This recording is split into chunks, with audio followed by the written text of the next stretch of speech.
ছাত্র জনতার তুমুল বিক্ষোভের মুখে গত 5 আগস্ট প্রধানমন্ত্রীর পদ থেকে পদত্যাগ করেছেন শেখ হাসিনা।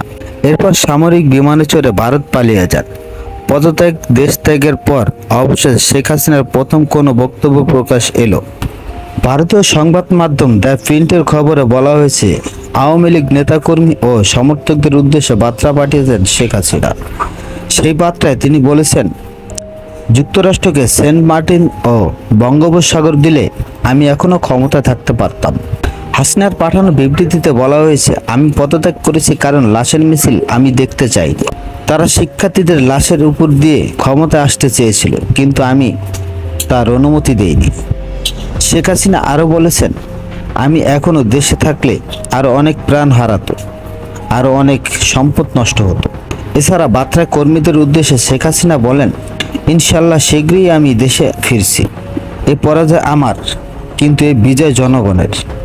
তিনি আরও বলেছেন, আমি নিজেকে সরিয়ে নিয়েছি। আমি আপনাদের বিজয়ের মাধ্যমে এসেছি। আপনারা আমার শক্তি ছিলেন।